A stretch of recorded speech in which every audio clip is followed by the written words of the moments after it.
autism, and now she's doing some work in mental health and policy. So it's very interesting. She was appointed, I think, about a year ago as an inaugural member of the PCORI Clinical Trials Advisory Panel. She's going to talk to us about that this morning. So we're very fortunate to have Dr. Stuart. Welcome. Great. Thank you very much.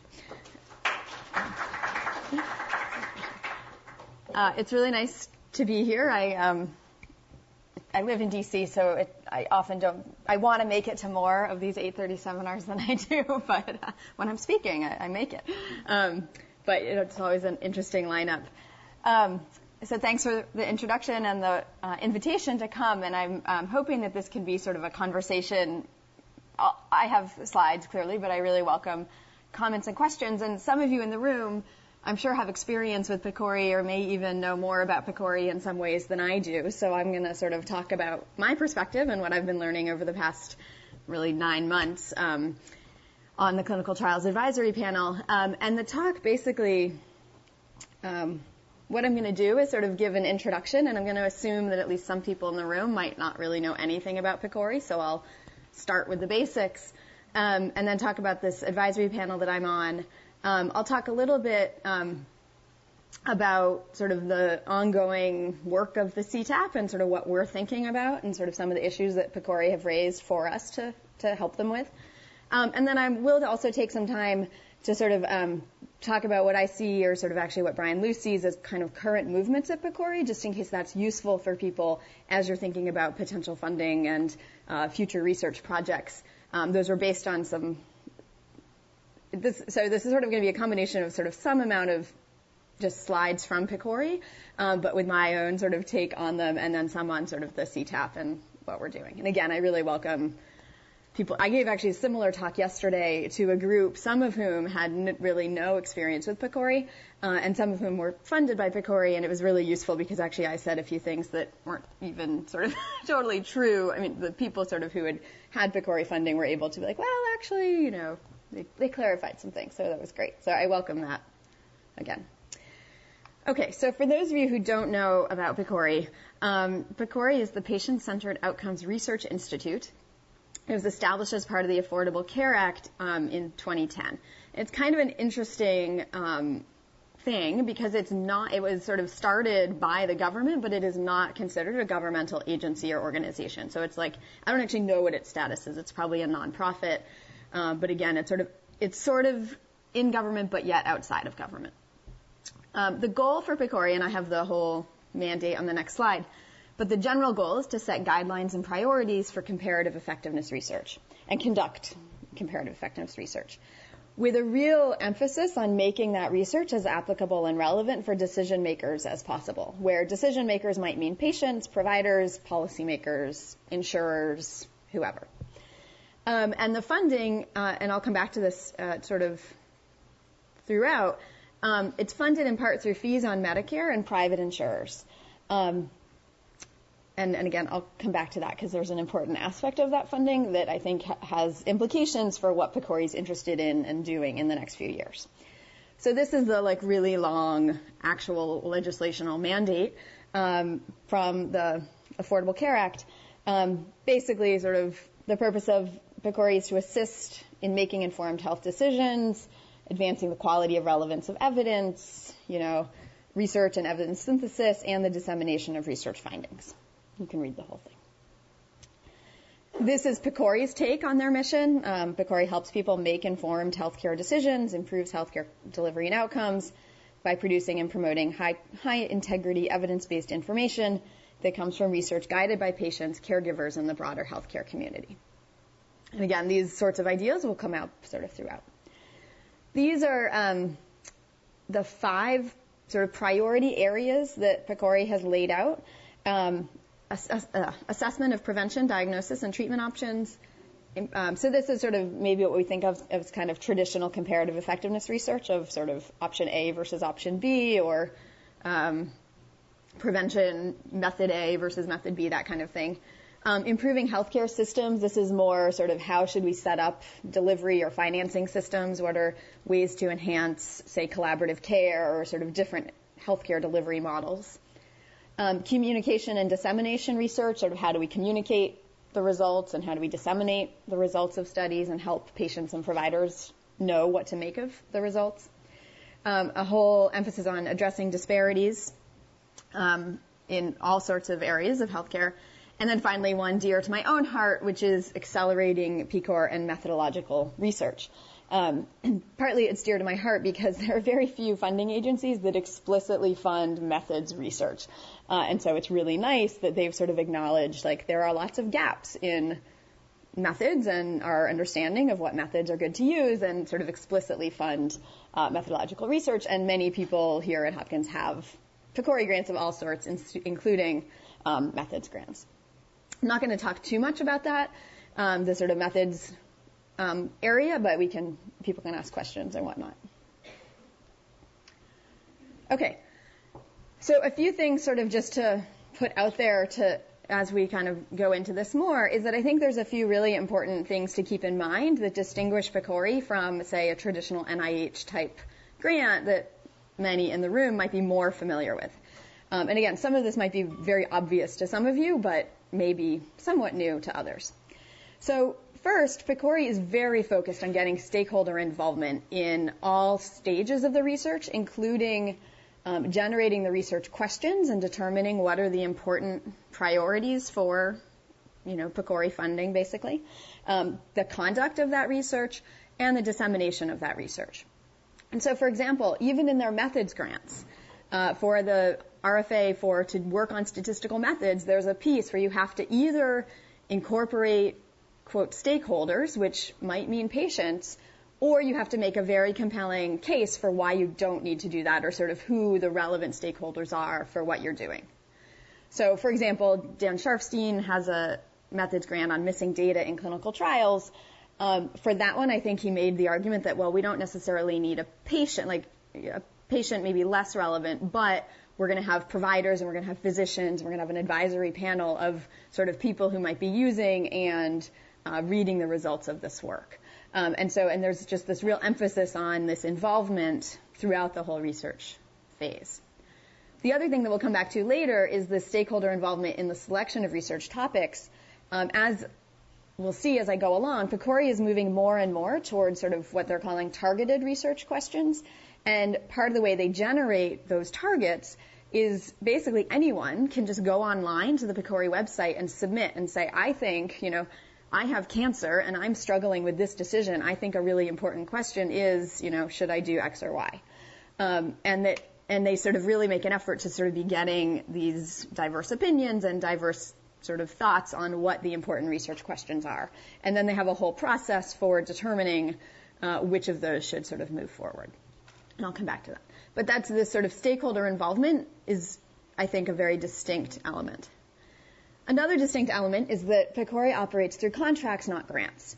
So if some of you are familiar with AHRQ, it's more like that sort of model, where they basically means that they have a lot more involvement after the contract is funded. And the terms of the contract are negotiated in much more detail than a typical NIH grant, where you submit your grant and you basically then get the money, maybe with a little back and forth, and maybe a few changes. PCORI is much more engaged in sort of the design of the ultimate study, the conduct of the study, and they monitor much more as the study goes along. So I'll come back to that too. Again, these are sort of random topics, but things that I think are important to keep in mind as we move through the talk. Third is that one of PCORI's major investments is in what's called PCORNet. So how many of you have heard of PCORNet? Probably. Okay, some of you have not. So PCORNet is the National Patient-Centered Clinical Research Network, and it's basically a network of networks. So it's a network of clinical data research networks. So those are sort of like a healthcare system, and they're putting together this sort of special electronic health records type database. The patient-powered research networks are essentially like registries of patients. So, for example, I don't think this is one actual example, but there might be like an epilepsy patient-powered research network that is a registry of people with epilepsy.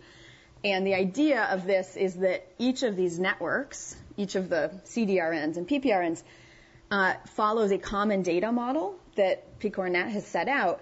And the idea is to have a national network of networks that can then be used for research purposes with a huge number of people in it. And again, sort of a common data model where there'd be common variables measured across all of them and sort of a common data structure. Right now, PCORI is getting sort of up and running, and they're just sort of setting up the data systems and stuff, which is a huge enterprise. As I'll talk more about later, their vision for PCORI is that it can be used for conducting, say, randomized trials, sort of within this network and system. And the idea, the grand vision, is that this would be a cheaper way to run trials in the future because it will utilize existing administrative type data sets. I imagine that this could be a topic for a whole hour. And I don't know a lot about PCORI, so we'll come back to it a little bit here and there. But for those of you who'd never heard of it, I think it's important to at least know a little bit about it. But finally, I think one of the other really important contexts is that technically PCORI is only funded through 2019. So the original legislation only provides funding through 2019, and no one really knows what's going to happen after that. I think everyone is operating as if it will continue, but Congress, and who knows. And so, in part because of that, PCORI feels a real pressure to move very quickly to fund and conduct and disseminate high-quality research that is going to be helping people like tomorrow. So we'll talk more, but they're doing this big aspirin trial within PCORI, or they're probably going to do a big aspirin trial within PCORI. And I think the idea is, they want to sort of be able to say, look, we did this massive trial. It was this important clinical question that no one really agreed on the answer to. And look, here's the answer. And this is changing clinical practice. And, see, we do good work and you should continue funding us. But again, I think it just, unlike, we might debate, or, there might be debates about NIH funding going up and down, and there might be, always concerns that NIH funding is going down. PCORI is kind of a different level where, they could go away. So, again, it sort of, I think, leads to a slightly different mentality in terms of the urgency with which they're doing some of the work. Any questions about that? I know that's, a lot of content. Yeah. So the aspirin trial is not, I don't know, because the status of the aspirin trial is that they had a request for proposals that was due, I think, January 30th or so, and it was sort of this weird thing. But basically, the people in PCORI, so the networks within, groups of people within PCORI could submit proposals, and PCORI then has received either a proposal or multiple proposals and is going to go through a merit review process to sort of decide whether or not to actually fund it. So the plan is to fund it, but it's still kind of under. I made my question too specific. The intervention is aspirin. Oh, the intervention is aspirin? Oh, sorry, the outcome. See, this is what I don't know, and it may be that it depends on the actual proposal that's put in. I don't know. I didn't look at the details of the RFA. My guess is the actual treatment is something like a high versus low dose maintenance aspirin for people after a heart attack. And the outcome, I think, is probably survival or something like that after some period of time. But again, I think it may be that the RFA was a little bit general or non-specific on that point, and that the individual proposal or proposals that go in would be the ones that would sort of narrow it down. So it may be that the final answer to your question is not yet determined. And it could be that they decide not to do the trial. If the proposal comes in and the reviewers think, this isn't good enough, they could just not fund it. They are hoping to fund it because they want to show that you can use PCORI in this way, but that's an open question. I just also wanted to mention that what you just said about the funding reminds me a little bit of the Office of Technology Assessment, which was a congressionally funded office, different than PCORI, but it went away. Oh, interesting. When was that?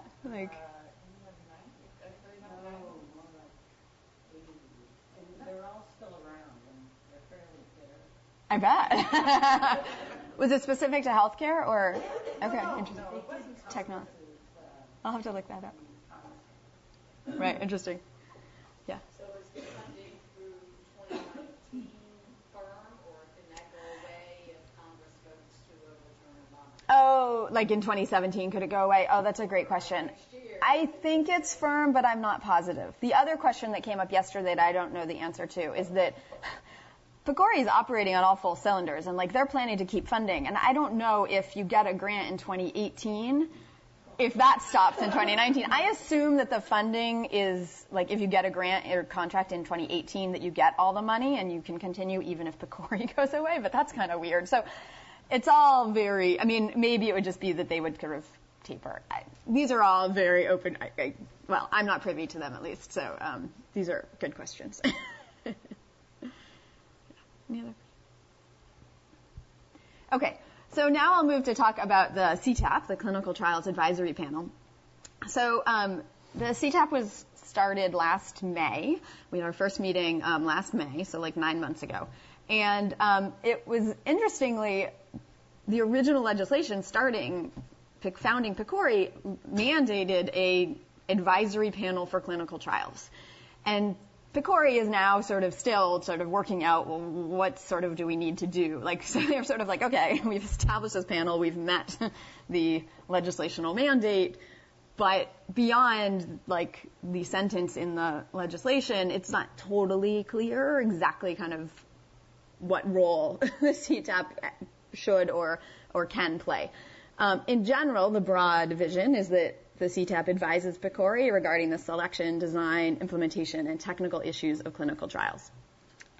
I'll talk more about this, but we work very closely with the methodology committee because clearly there's a lot of overlap. And especially Steve Goodman, who many of you know since he used to be here, he sort of serves as like an ex officio member of the CTAP and a link with the methodology committee. John Lantos' name got cut off, but so the CTAP was set up in last May. I'm serving as the chair, and John Lantos, who's an ethicist, is the co-chair. And so here, actually, I'm going to go back to the names. This is a picture of some of us from the first meeting. Anyway, you probably can't really recognize people. But this is a list of the advisory panel members. One thing it's a really nice group, very different perspectives in some cases, but everyone is very sort of professional and collegial, and we have really good discussions. In part, I'll go through the list and highlight that it was the panel, all of their advisory panels are meant to be composed of a variety of sort of what they call like stakeholder perspectives, essentially. So they kind of put us in buckets and make sure that like all the different buckets are represented. So Jason Connor is a statistician who does adaptive trials. So he from Berry Consultants, he's on the panel. Sanford James, who is in Texas, and he sort of I think he's sort of representing patients in a sense, but he's very interested in patient recruitment and making sure to have a diverse set of patients recruited and retained in studies. John Lantos, as I mentioned, is an ethicist who also has a lot of experience with trials. Anne McTiernan, probably a lot of you in the room know a lot of these people. Anne works a lot on, she's sort of, Anne is labeled, I think, in our buckets as a clinical trialist. And she has worked on a lot of large trials at Fred Hutch. Margot Michaels is sort of in the patient representative type bucket, and she's, again, sort of somewhat, and I'll talk more about Margot in a minute, very interested in sort of patient recruitment and making sure that patients are involved and that recruitment and retention goes as planned. Craig Nichols, I think, is in I forget what bucket he's in. I think he's in the clinical trial bucket. He works a lot in cancer trials. Frank Rockhold is in the kind of, he's sort of in the statistician bucket and the sort of insurer bucket, or not insurer, industry bucket. He works at GlaxoSmithKline, so it's sort of FDA, or not FDA, pharmaceutical representation. Myself, and I'm in the statistician bucket. Bob Temple, who I'm sure most everyone in the room knows. Bob's one of the main statistician trialist people at FDA. He has, of course, lots of strong opinions about various things, especially usual care, which we can talk more about later. And then Merrick Zworenstein, who is in Toronto and does a lot of work on pragmatic randomized trials and has lots of interest in making trials as pragmatic as possible. So that is the CTAP. We were appointed last May for either 1 or 2 year terms, but we've all been reappointed. Instead of finding a whole new set of people after 9 months, they're just continuing all of us at least for the next year. Okay.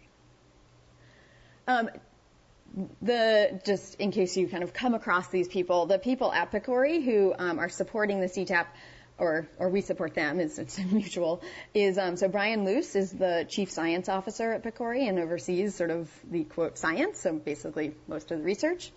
Dave Hickam is the Program Director for Comparative Effectiveness Research. Kara Odom-Walker is the Deputy Chief Science Officer, and Emma Jabali is the person who keeps it all going and actually makes sure stuff gets done. So they've all been great to work with, and they're sort of trying to do a lot, but I think doing the best they can.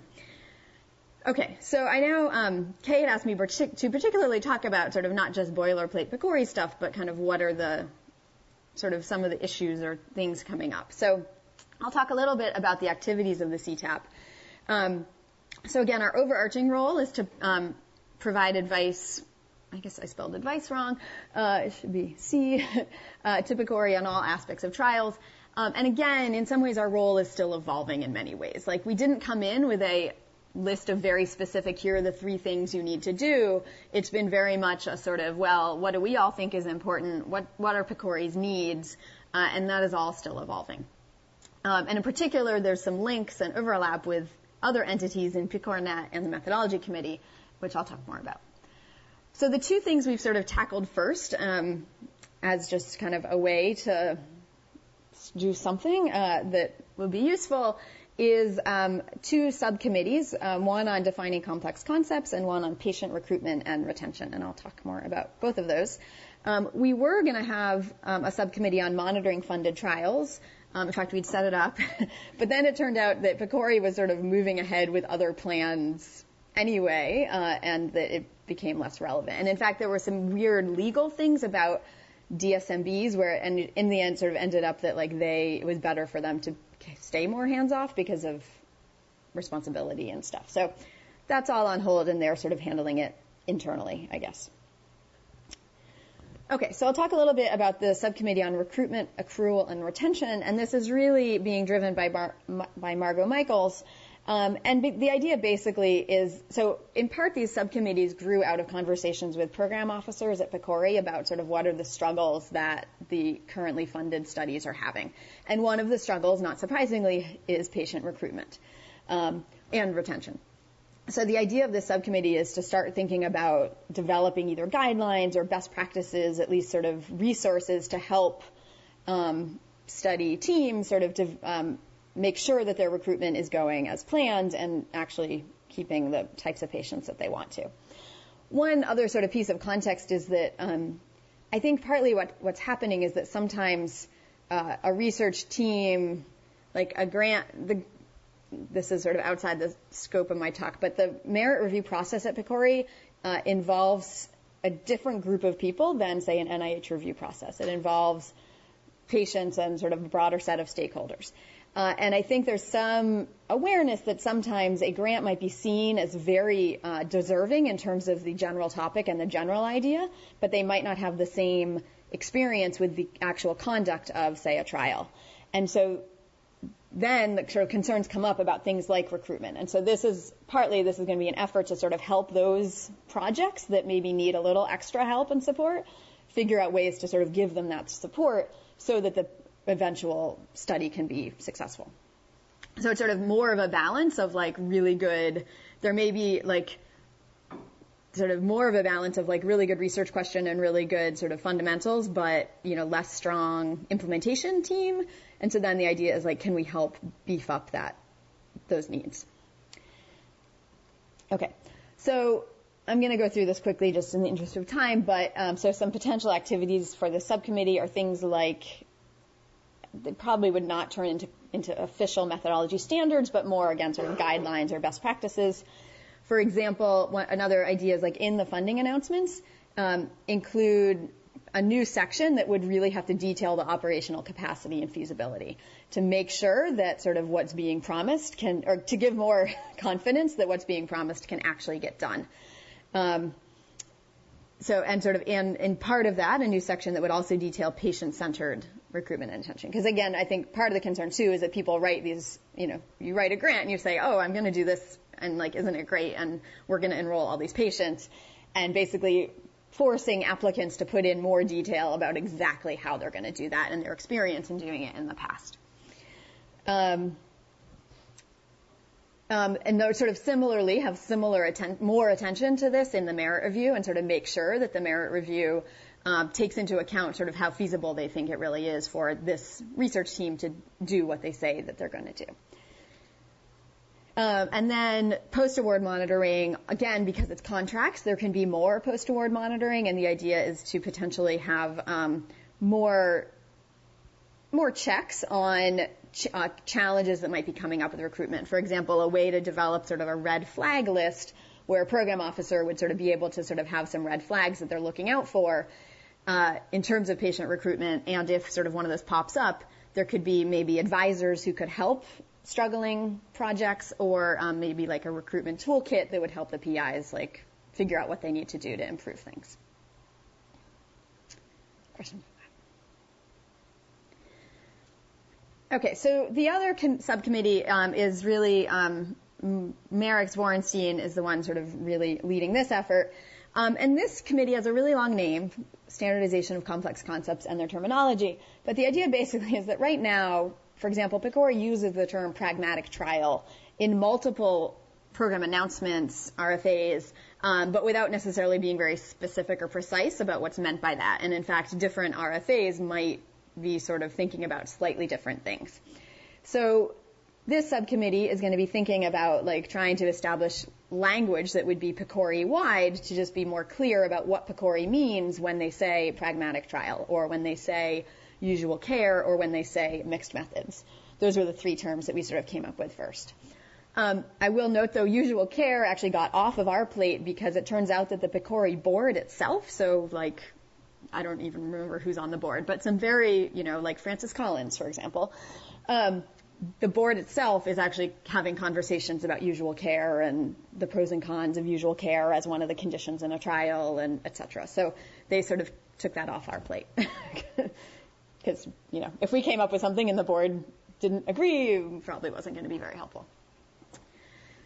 So those are sort of the main efforts. And again, sort of, these two subcommittees are just a way to sort of start doing some more specific tasks. The other things we've been doing is this sort of came up by chance. At one of our early meetings, PCORI sort of happened to show us this table where like almost none of the studies were on clinicaltrials.gov, and everyone in the room was like, they should all be, or at least most of them should be. So anyway, PCORI is now being a little bit more careful, and in fact now most of the studies, like 90% of the ones that should be registered are. So we've sort of been helping them make sure that happens. The other thing is, this is sort of more as part of the methodology committee, but we've been sort of helping with some trial aspects, or thinking about it with trial aspects. Again, contracts, not grants. PCORI is thinking about setting up a sort of methods consultation service. So sort of like the red flags I mentioned for patient recruitment, there's some awareness that sometimes problems come up over the course of a study, and either the research team, doesn't quite know how to handle it. Maybe they don't have the expertise in missing data that they need. Maybe they just encounter some unexpected challenges and they sort of need some help. The idea is to have sort of a methods consultation service where the program officers at PCORI would sort of enlist the help of outside experts to sort of help support these studies. The details of exactly how that would work are very unclear because there's lots of potential concerns that probably are in a lot of your heads already. But they're sort of trying to think through what might work and sort of what might, again, with the fundamental goal of helping studies succeed, what are the ways that this could be implemented in a way that would be useful for everyone. The other thing is that in part because of the legislational mandate, PCORI really feels that the CTAP should have a role in advising on specific funded trials, especially some of the large ones that they're funding.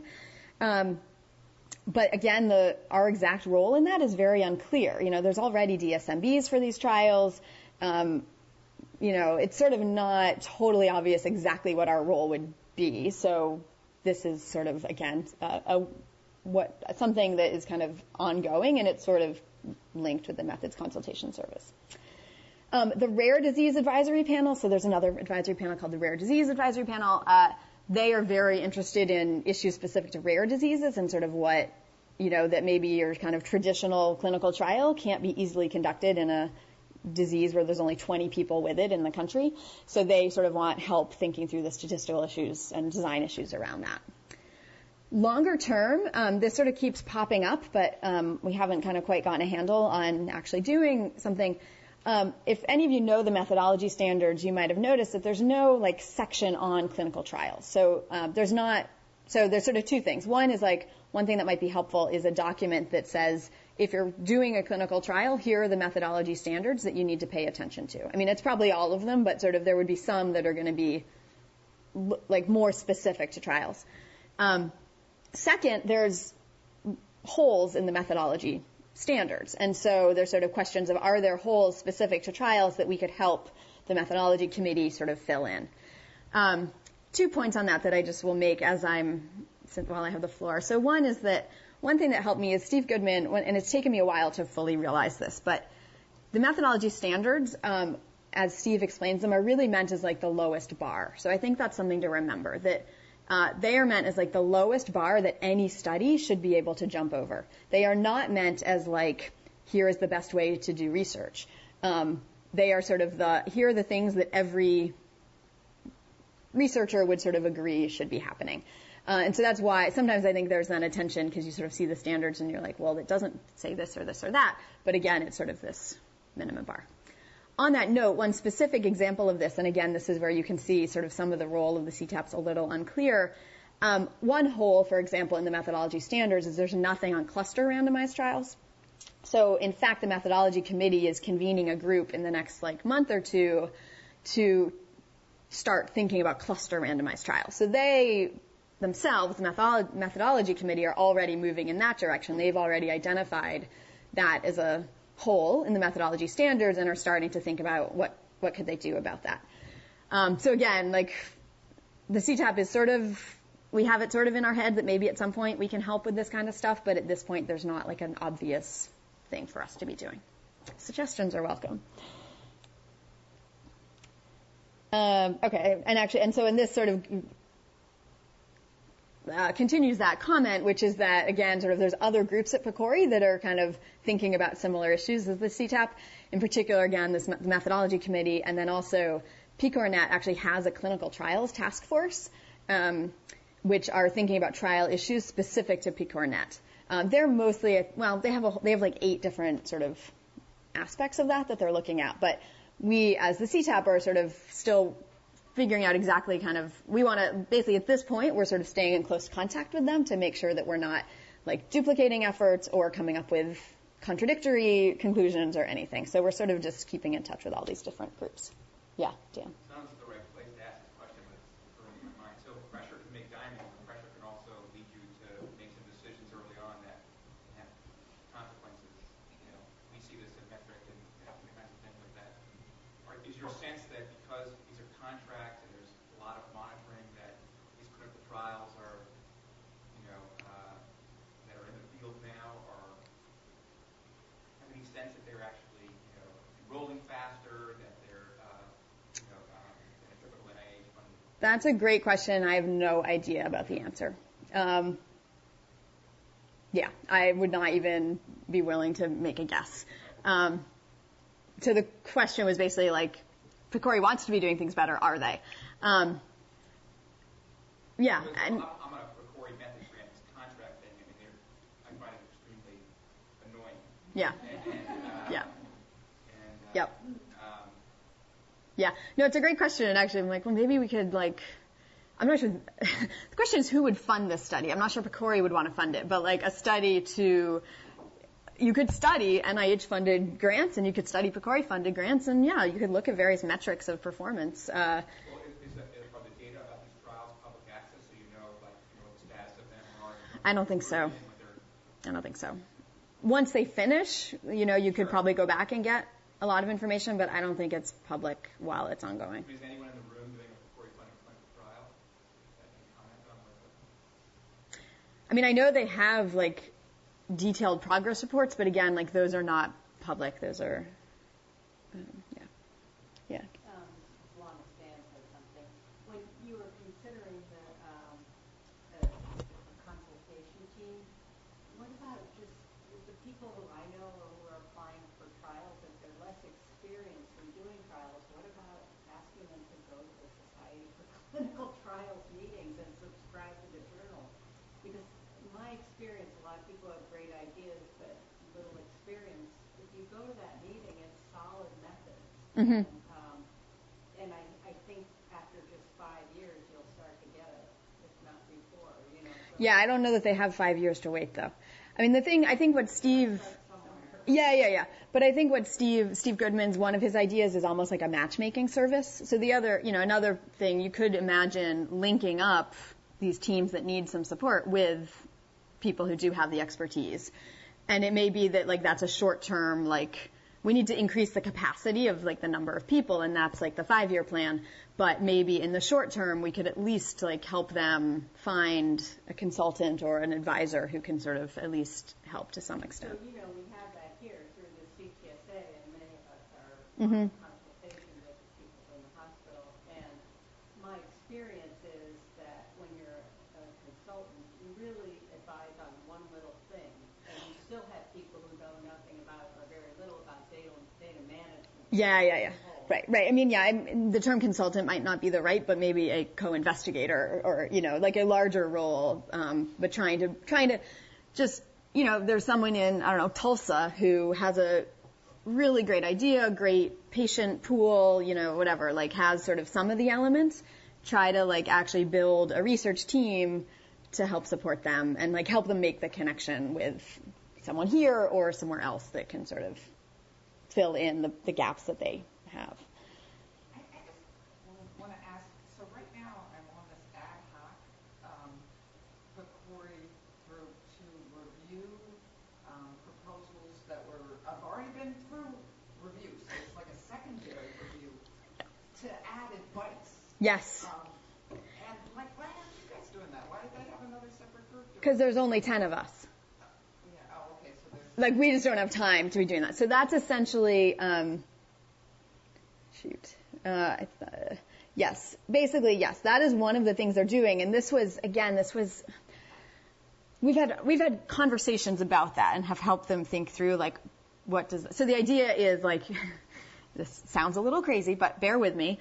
There's a review process. A bunch of grants sort of get forwarded for potential funding. There's then a second methods-focused review that sort of helps helps identify, well, are there any issues that we need to get around? And the reason they're doing that is because there is this sort of concern that because the initial review might have more of an emphasis on the research question and the patients enrolled and that sort of thing, there may be some that kind of slip through. I don't mean slip through, but get through, but that are weaker on the methods side. And there's fewer, say, statisticians at the original merit review than there are at a traditional NIH type review.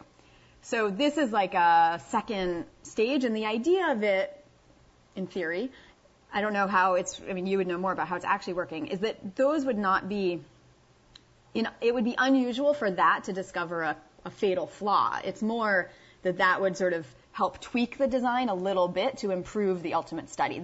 That second review wouldn't be the one that determines whether something's funded or not, but is more can we just make some changes to improve it? A lot of us have said, well, why don't you just change the first review to make it do this, and so then you don't have these two stages, and it's just sort of, it seems inefficient. I think part of it is just the way they do it with all the stakeholders. It just maybe is hard to do that, and that this is sort of seen as one potential way around that. But that is why they're doing that sort of second stage methods review. And Steve is really the kind of person who's been advocating this. Elizabeth, one question is related to the recruitment and retention. So, the best strategy for recruitment and retention, there's not good evidence for how to do it. One of our former student in Hong did a systematic review and found out financial incentives for recruitment. The larger amount, dollar amount, versus the smaller amount doesn't make any difference. And the better strategy is through referral.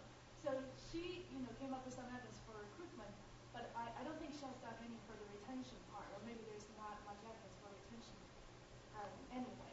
So my question is really, when you're on this committee trying to recommend, or when you're evaluating a grant proposal and looking at their recruitment and retention strategy, a lot of it is based on, their former performance. The Janice group, we know, she will do a good job versus a brand new investigator. Yep. So, it's really hard to come up with a metric to measure, either in the grant proposal, or I think it's more in the grant proposal phase, how successful their strategies would be. And I wonder whether the committee as a whole has given some thought to it, where, for both aspects, we don't have much good evidence. Right. Yeah, so a few responses. So first, that's in part why it might be hard to assess this at the grant review phase. That's in part why there's also this idea of post-award monitoring. And in theory, they could stop a trial. Like in theory, they could say, look, you are not getting enough patients. We're just going to cut our losses and stop giving you more money. I don't think they've done that, but they could. In terms of the subcommittee and what they're doing, basically that's Margot's sort of, I actually have not been involved because that's not my area of expertise. But that's what her subcommittee is going to be doing, is figuring out, well, is there any evidence of what does work at any stage? What are the metrics we could use? And I didn't actually say this, and I don't have the whole list, but there's 9 members of this group, and it's a combination of statisticians and sort of patient reps and all sorts of different people, not everyone from the CTAP. In fact, I think there's 2 CTAP members, and then the rest are sort of other outside people. So the idea is that the people on this subcommittee will hopefully have the expertise that you're talking about in terms of, well, what do we know about best practices and effectiveness, et cetera? And they'll be sort of assembling that literature and then coming up with anything. So that's exactly what they're trying to do, and they're just starting that. I would love it if you want to send me a few papers, and I can send them along to Margot to make sure that they're on her radar screen. Yeah. So the second review that's happening, would that explain why there's over 3 months between when a proposal was reviewed and when any funding announcements for anything has been released? I don't know. Yeah, I don't know enough about the inner workings. And again, I know my little, slice of PCORI. I have not been at all involved in merit review. I've actually never sat on a merit review panel for PCORI. So people often ask me questions about, the merit review process, and I'm like, I've never actually done that. So short answer is, I think it could be a part of it, although only recently, though, because this methods consultation was only started quite recently. It wasn't, they've sort of identified the need for it and sort of tried to figure out what they can do, and it's been only in the past, 3 months or so. Yeah. Do the method consultants come back to you and say, they took my advice, things look good, I made the following suggestions, or do they come back and go, they're putting all those things, they're not willing to change, and does that affect the contract?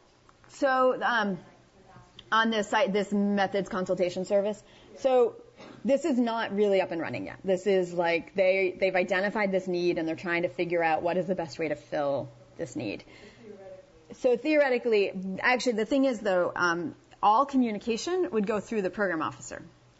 So the program officer would be the one who, or not all communication. It wouldn't be that they say you can't talk to this person, but it would be managed by the program officer, and so the program officer would be the one who would be hearing the comments the methods consultants are giving and hearing the response and then determining did they respond sufficiently.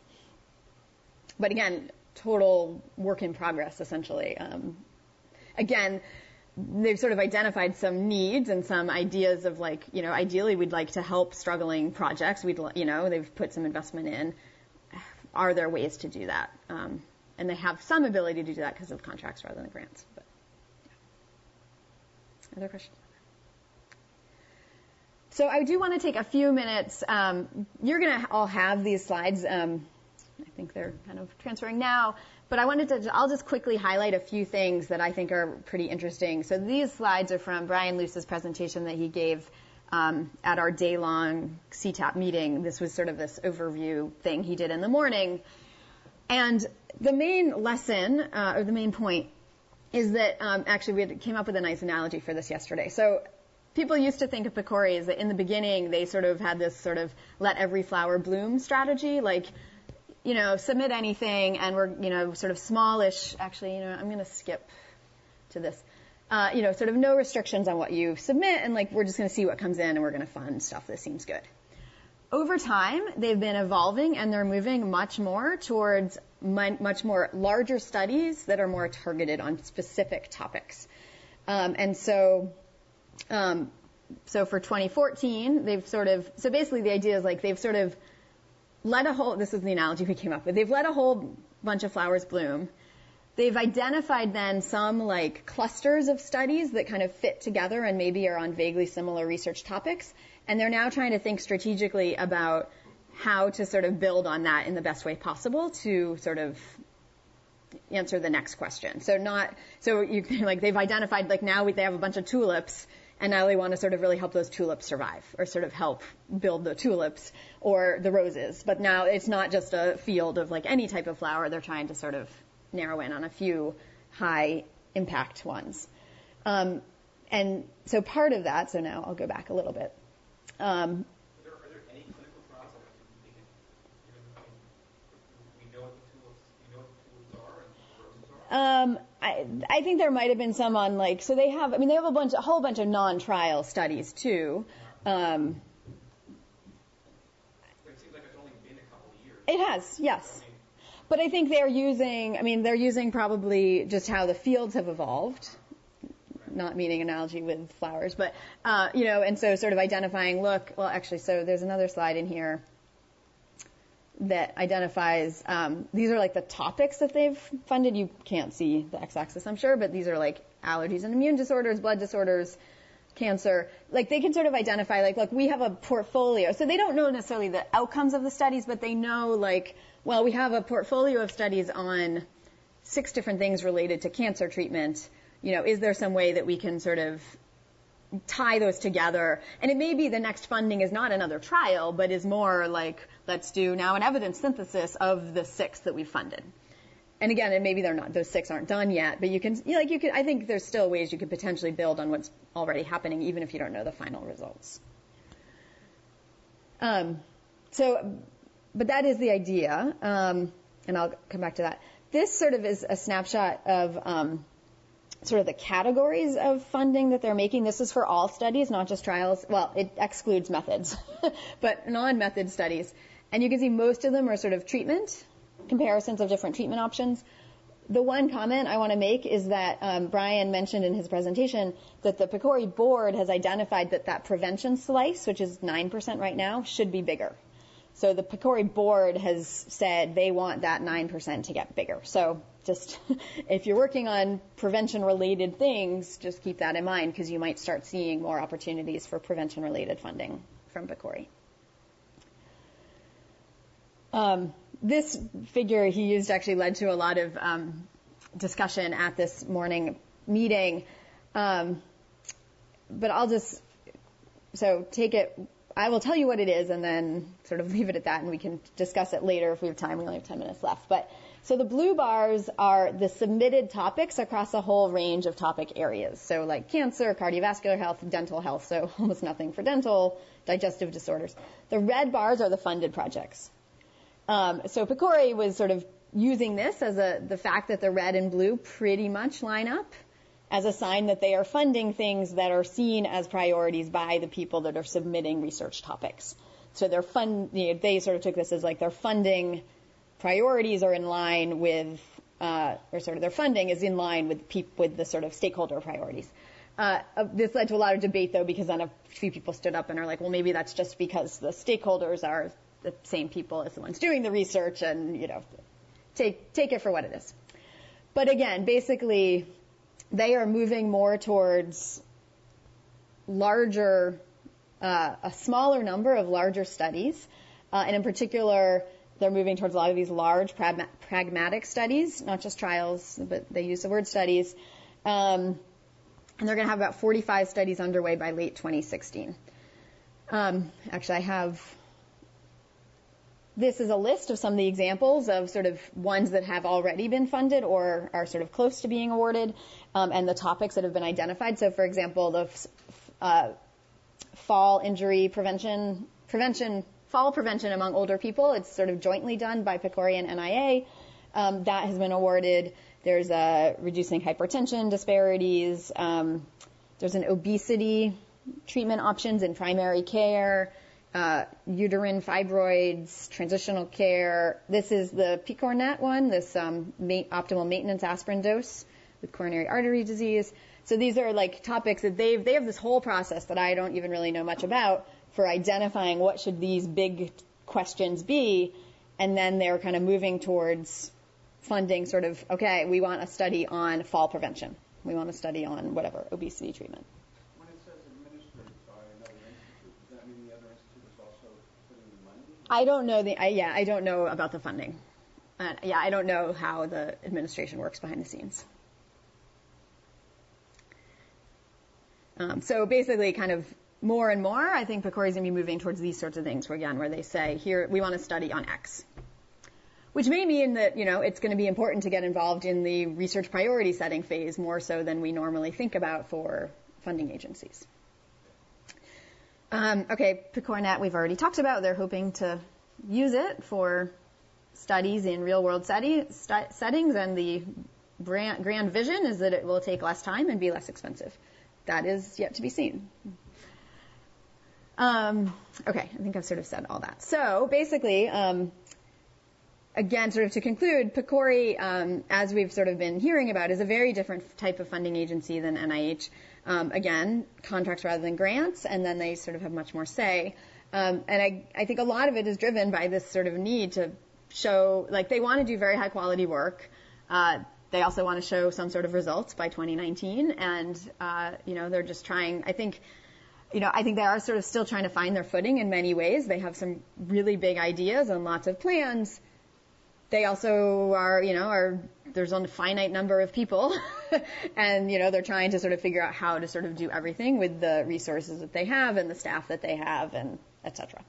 So hopefully this was helpful, and I'm happy to answer questions for a few more minutes.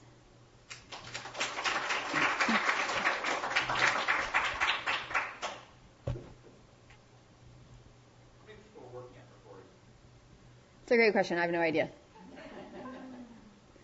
They just moved into new office space. I know that. They seem understaffed. I agree. I think sort of, especially maybe that certain areas are understaffed. And I don't know if the understaffing is, my guess is it's not a resource problem. My guess is it's a finding people problem. That, like, my guess is they have money to hire people, and then it's just a question of finding the people and getting them to come. I think they're understaffed and they're trying to do a lot, and maybe they need to figure out, like, what to step away from. I just have a comment. I think, having heard what you said, it seems to me like the well-established groups will have a better likelihood of being successful in those trials, especially given the short funding period, right? And which makes the junior investigators more difficult to get grants from PCORI, comparing to the well-established ones.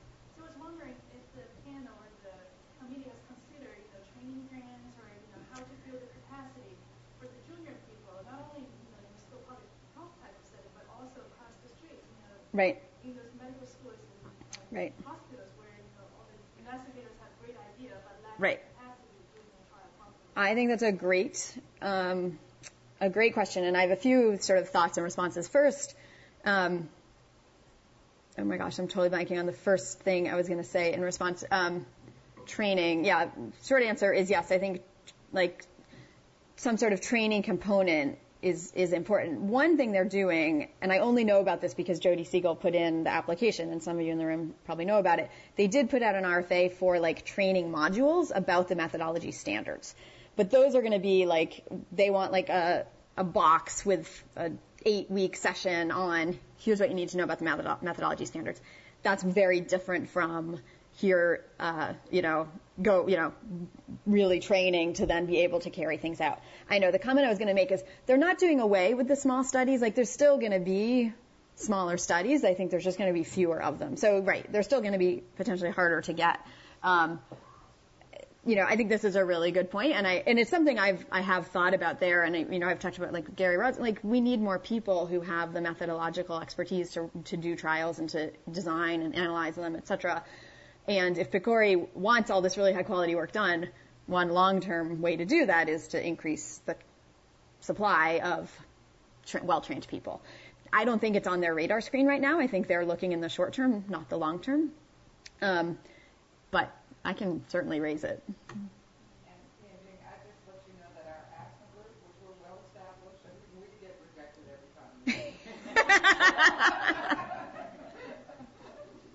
So don't think it's so bad. I actually looked at it the opposite way, which is it seems to me that because they're so focused on patient input and how they pick that first selection has far less to do with the series methodology and the history and do you think you can do this, and they have to actually send it to a second review for that. But a lot probably get through the first review. I'm not saying you guys, the first review is not worth it, but I do think that there's so much other input into the first review, and to me it seems like the input for the research question really needs to be before the grants are even submitted. Because if people want certain questions answered, then ask for that question to be answered. Don't just go, oh wow, this person has a cool idea. No experience, but they've got a cool idea, let's do it. Well, that's exactly what they're trying to do, right? I guess, like... To me, they really need to put the patient input, all that needs to be not in reviewing the grant, but in deciding what gets put out as an RFA. Oh, sure. So, like, move that to the very first step, because if your goal Right. really is to answer important questions, then you need to... Right. Well, right now, they have patients and stakeholders involved at every stage. Right. It sounds like what you're saying is maybe have them play a lesser role in the review stage. I'm not even going to get into that debate because that could open a whole can of worms, and I'm sure there have been internal PCORI debates about it, and yeah. Yeah, I just think that it's ironic, because I think it actually favors someone who maybe not have the experience, so the methods aren't as strong, they don't have the network already. Yeah. I'm here to ring the bell. So actually, by that clock, we have 2 minutes, not by my watch. So one more question. So. You had your hand. I've commented, I've submitted one, and we're working on another PCORI. And so with these large pragmatic trials that they're requesting now, the stakeholders also involved. You have to have so many clinics involved if you're doing like interventions within clinics, at least 30 or more. So you have to have an experienced researcher who has enough Connections with, yeah. To be able to recruit all of these clinics or organizations in order to be able to... I mean, it might be a model. You could think about it as that it's moving towards a model of research teams, and that it's, that these big studies are going to need a research team, and that's going to be a combination of senior and junior people. And yes, a senior person might be leading it, but that a junior person can play a role as the head of one piece of it. So it's slightly different, but I think still opportunities. Like, one person is not going to be able to just do it all. All right, since there's 1 minute, I do have one suggestion, which I always make to NIH, and they always turn me down, so maybe PCORI would like it, which is there are training grants for research methods, but they mainly go to people who aren't really methodologists. And I think there should be a training grant on clinical trials. And just clinical trials, maybe clinical trials and evidence synthesis. But then, and with every grant that you get to do a clinical trial, they now require maybe that you come to a PCORI meeting. Why not require that you go to the Society for Clinical Trials? I'm sorry, but you're immersed with people who know how to do trials. And so now the trialists are giving advice to the people with the good ideas. What about the other way around? Then you've got a whole bunch of people who know how to do a study. And I just think this is an old fogey comment. The world is moving towards anybody can do it, and that's just not true. So, Yeah, sorry. that's great. Thank you, do it well. Thank you for the Right. quiet. Thank you, that was great. Oh, it's so interesting. Thank you, that was great. Oh, it's so interesting. Thank you, that was great. Oh, it's so interesting. Thank you.